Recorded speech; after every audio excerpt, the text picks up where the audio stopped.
La méthode suivie pour la réforme de la responsabilité civile sera, comme la réforme du droit des contrats, fondée sur un travail collectif et l'avant-projet est déjà le fruit de ce travail commencé déjà il y a plus de 10 ans au moment de la célébration du bicentenaire du Code civil. La chancellerie s'est donc appuyée sur les remarquables projets du regretté professeur Catala, sur celui du professeur François Terré, et elle a pu aussi puiser aux importants travaux des parlementaires, et notamment les travaux de messieurs les sénateurs Anziani et Béteille, ou encore les travaux de monsieur le député Lefranc. L'avant-projet s'est également appuyé sur les préoccupations qui sont régulièrement exprimées par les victimes des dommages corporels et les associations qui les représentent, mais aussi sur les préoccupations des milieux économiques, notamment assurantiels. L'avant-projet, je l'ai dit, s'est nourri de l'importante production doctrinale qui est régulièrement suscitée par la non moins abondante production de la Cour de cassation, qui notamment est celle rendue dans le cadre de contentieux emblématiques contemporains,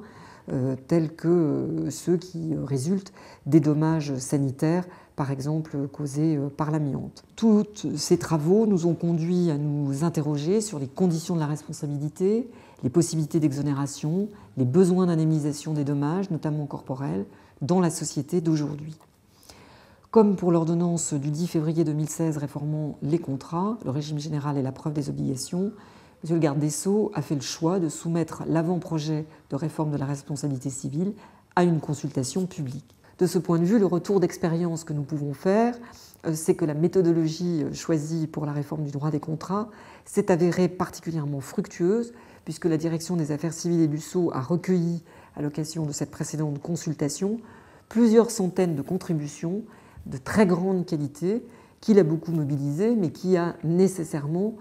beaucoup enrichi ses travaux. Et cela, chaque lecteur aura pu le mesurer s'il prend la peine de comparer le projet initial qui avait été publié et puis le projet qui finalement a été adopté, sachant qu'évidemment était intervenu dans le processus le travail du Conseil d'État et avant même celui-ci, avant que le projet devienne le projet du gouvernement, bien évidemment la concertation interministérielle.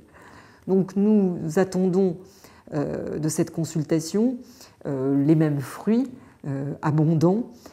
qui nous permettront donc d'améliorer, nous n'en doutons pas, sensiblement l'avant-projet initial. Cette consultation avait également nourri les échanges interministériels qui ont suivi l'achèvement du projet par la direction et dans les mêmes conditions qui interviendront aussi dans le processus engagé pour cette réforme pour établir le projet du gouvernement. Donc, fort de cette expérience, nous pensons que nous recueillerons encore des observations particulièrement pertinentes dans une matière sensible qui nous permettra alors de mesurer les implications de certaines des propositions que nous avons faites et qui ont non seulement des conséquences d'ordre économique qu'il faudra donc évaluer précisément, et encore une fois nous ne doutons pas que ces contributions mettront l'accent sur ces questions, mais aussi sur des choix de valeurs d'ordre philosophique et dont j'ai exprimé celui moteur qui concerne les victimes. Nous attendons donc des observations des professions du droit, des acteurs de la vie économique, des associations, mais aussi de nos concitoyens, car le droit de la responsabilité civile concerne chacun de nous. Je l'ai dit, je l'ai rappelé tout à l'heure, le doyen Carbonnier parlait du Code civil comme étant la vraie constitution civile des Français. La réforme de la responsabilité civile, c'est un élément de cette constitution, un élément de ce qui nous unit dans notre vie en société. Je suis convaincue que la consultation publique lancée sur cet avant-projet sera aussi fructueuse que celle qui avait été lancée sur la réforme du droit des contrats,